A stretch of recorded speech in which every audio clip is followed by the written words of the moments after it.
Salut! Aujourd'hui, je vais construire un serveur MCP pour mon portfolio.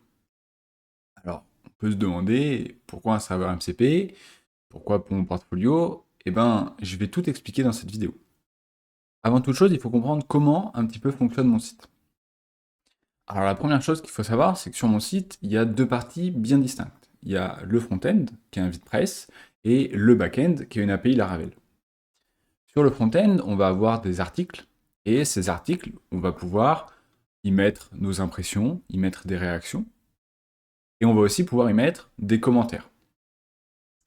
Ça, c'est relié à l'API. Mais l'API, elle n'a pas les articles. Les articles sont vraiment dans le front-end. La conséquence de ça, si on va voir un petit peu le code source, donc ici sur GitHub, dans source, dans le post, et on prend n'importe quel post, peu importe, on va retrouver, donc c'est des fichiers Markdown qui sont transformés, et on va retrouver un ID. En fait, cet ID, c'est notre source de vérité, et on va le partager à notre API.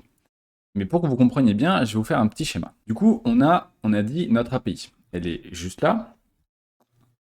Donc, on a notre API et on va la mettre en rouge parce que c'est une API qui est faite avec Laravel. On a de l'autre côté notre VitePress, donc notre blog visible, qu'on va mettre en bleu. Et ça, c'est notre VitePress. Notre VitePress, il a des articles dans lesquels il y a des ID. Et ce qui va se passer, c'est que régulièrement, on va avoir l'API qui va venir récupérer les articles et notamment les ID. Donc de manière régulière, ça récupère l'ID et ça le stocke dans sa base de données. Et derrière, au moment où le VitePress affiche un article, il va être capable d'aller récupérer les bons commentaires et les bonnes réactions parce qu'il aura cet ID-là et que tous les commentaires et les réactions créés depuis le VitePress seront enregistrés relativement à cet ID. Donc on aura aussi ici dans la base de données.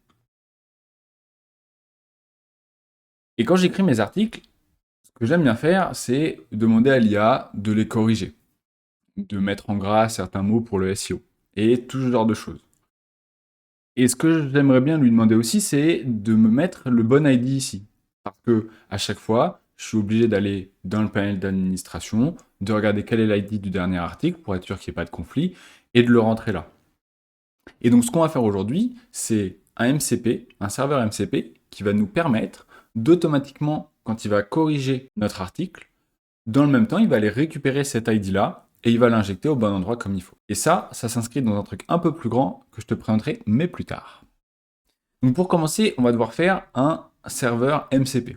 Donc le serveur MCP, c'est ce qui va nous permettre justement de donner des informations à notre client, à notre agent, à notre LLM.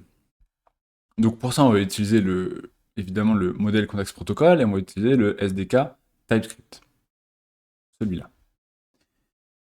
Ce qu'on va devoir faire dans un premier temps, c'est créer sur notre API Laravel une route qui permet de récupérer le prochain ID. Et c'est ce qu'on va faire maintenant. Donc pour ça, on se rend dans notre API et on va faire un nouveau contrôleur. Donc on est avec Laravel, donc on fait un contrôleur et on va l'appeler NextPostID controller. Parfait, et ce sera un invocable. Ensuite, on va se rendre dans, disons, une route d'API et on va rajouter une nouvelle route qui sera une route avec un get sur post next id et on va du coup appeler notre contrôleur next post id controller. Exactement comme ça. Dans notre contrôleur, ce qu'on va pouvoir faire assez simplement, c'est récupérer le next post id exactement comme Copilot nous le suggère via notre post. Ça, du coup, on peut l'enlever, on n'en a plus besoin. On peut enlever la requête et on va retourner une JSON response. Parfait. Donc là, ce qu'on fait, une JSON response. Parfait. Donc là, ce qu'on fait, c'est qu'on récupère le dernier ID, l'ID le plus élevé dans notre base de données, on lui rajoute 1 et on le renvoie, tout simplement. Donc là, c'est prêt et on peut le tester assez simplement. Donc on peut démarrer notre serveur. On se rend donc là dans la partie administration de mon portfolio. On voit bien qu'on a une section avec tous les postes et que on a comme dernier poste 100, l'ID du dernier poste. Et donc ça, ce serait l'ID qui serait relié à un fichier Markdown. Et donc, si on va sur notre API post next post ID, on a bien 101 qui s'affiche. Et donc ça, c'est l'information qui va être utilisée derrière par notre MCP. Maintenant, on va pouvoir faire notre MCP. Pour ça, j'ai créé un nouveau dossier dans lequel on va pouvoir bâtir un petit peu ce MCP et un dossier qui est complètement vide, donc on va le faire de zéro. On va donc installer, on va utiliser PNPM, on va installer tous les fichiers qu'il faut, on va construire notre MCP et on va voir comment derrière l'utiliser. Donc un petit coup de npm init pour initialiser notre projet. Alors, on va mettre la version à 0, on n'a pas besoin de description, pas besoin du main, pas besoin de ça. Là, on va dire qu'il est private, on va dire qu'il est de type module. Parfait. Et on va installer quelques dépendances. Alors déjà, en termes de dépendances de développement, on va installer tsDown pour pouvoir builder notre projet. On va installer TypeScript. On va installer tsconfig/node22. Et je crois que c'est tout. Donc ça, c'est pour la partie dépendance de développement. On va du coup se faire un petit fichier tsconfig.json qui va tout simplement étendre depuis le paquet tsconfig node22/tsconfig.json. Ça nous permet d'éviter d'avoir affaire à la main un tsconfig. Ensuite, on va faire une petite configuration pour tsdown.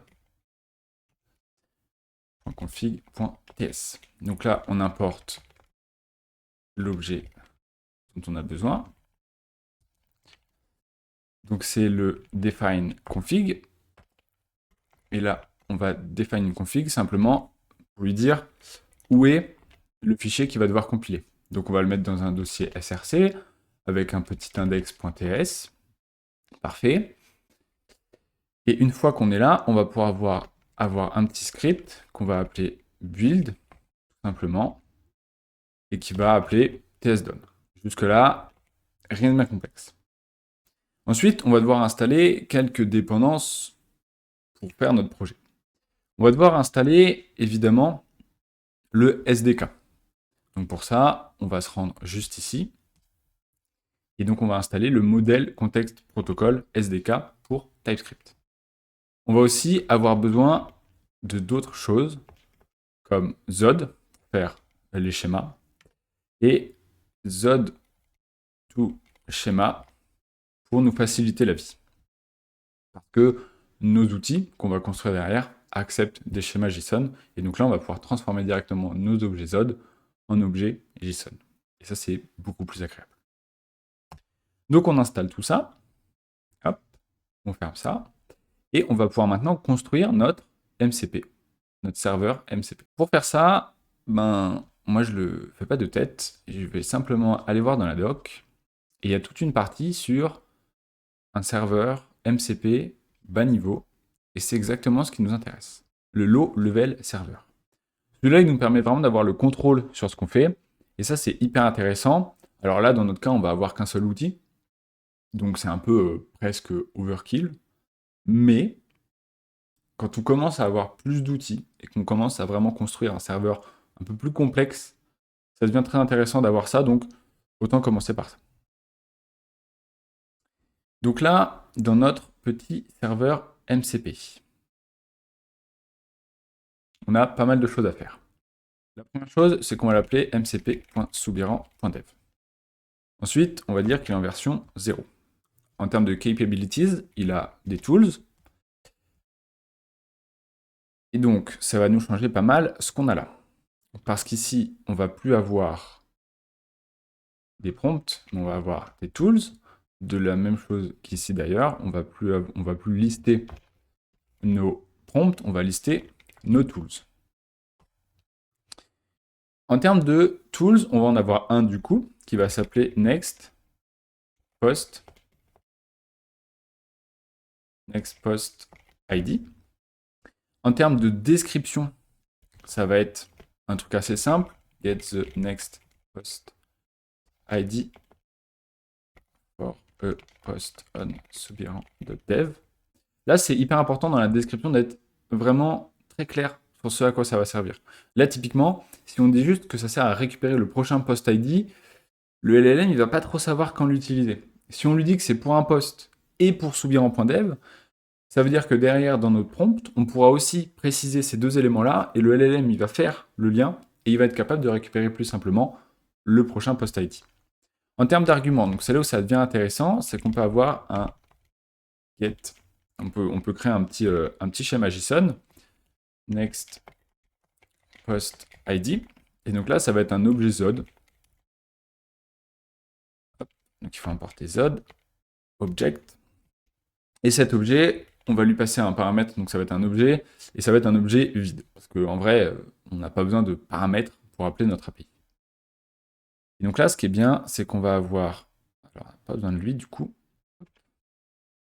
Et là, on peut avoir un input schéma, donc c'est le fameux schéma JSON, et avec le Zod tout schéma, on peut du coup facilement faire ça. Et il va falloir l'importer. Aurais-je fait une erreur sur... Et oui, j'ai fait une erreur, ce n'est pas la bonne dépendance. Donc c'est pas très grave, on va installer une autre dépendance. Donc c'est tout JSON schéma. On va rapidement retirer la mauvaise dépendance. Hop là.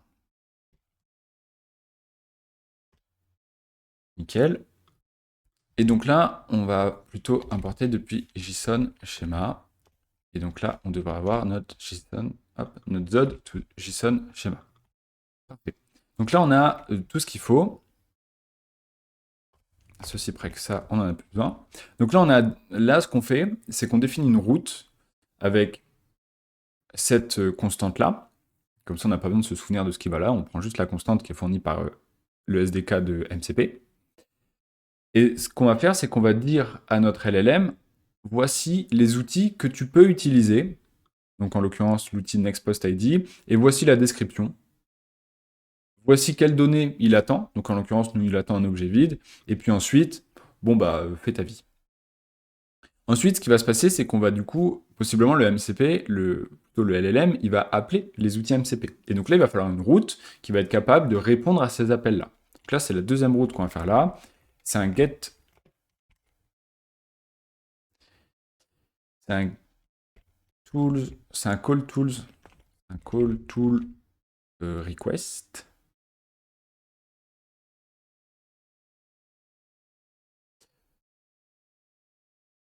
Un call tool request, exactement. Et là, ce qu'on va faire, c'est qu'on va supprimer tout ce qui est en trop dans l'exemple.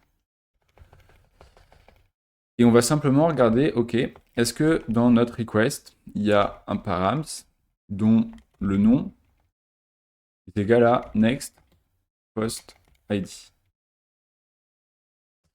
c'est pas le cas, bah, tu soulèves une erreur parce que on ne connaît pas d'autres outils. Donc si tu cherches à avoir un autre outil, évidemment, c'est un problème. Ça, c'est ce qu'on dit à notre LLM. Et ensuite, derrière, ce qu'on va faire, c'est qu'on va call notre API et retourner le résultat. C'est vraiment hyper simple. Pour appeler notre LLM, on va installer une nouvelle dépendance qui va être au fetch, tout simplement pour nous faciliter la vie sur le fetch et éviter d'avoir à faire des trucs un peu pénibles avec le fetch de base. Donc on va l'importer.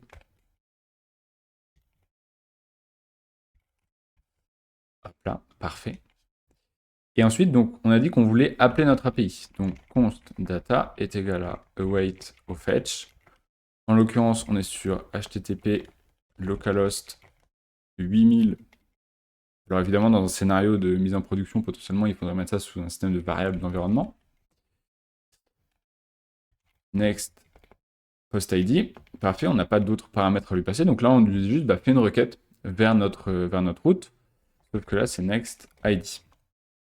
fait une requête vers notre route. Ça va, on peut le typer, donc on va le faire. Ça va nous renvoyer directement les données.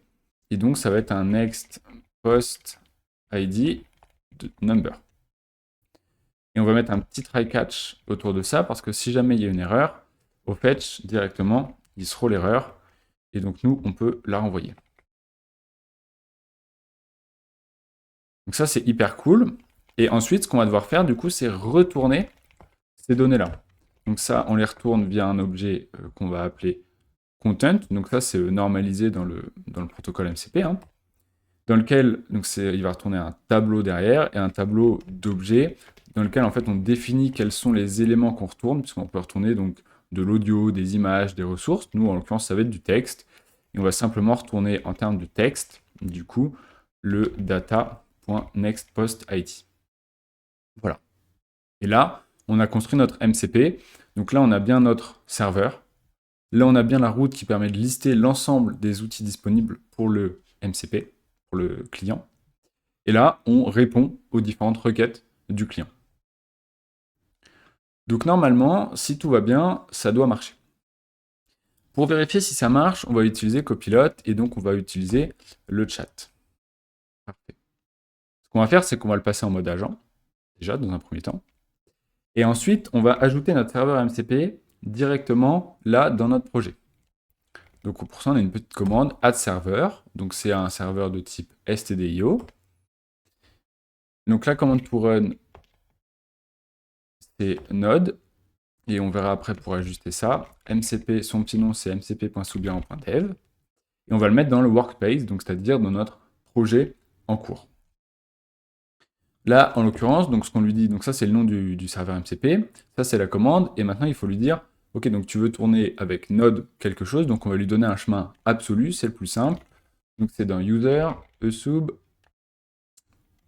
dev, on est dans v, mcp.soubirant.dev slash index.js. Alors, là, du coup, il faut qu'on build notre serveur MCP. Donc, un petit coup de tsdone. On voit bien qu'il est build dans le dist, dans l'index.js. Du coup, ce qu'on peut faire maintenant, c'est le démarrer. Et ça a l'air de bien marcher. Pour vérifier, on peut directement accéder au log en faisant un petit list server, notre serveur, et voir l'output. Donc là, on voit qu'il a bien démarré notre serveur MCP, qu'il a réussi à se connecter, qu'il a réussi à faire des trucs avec, et qu'il a découvert un outil.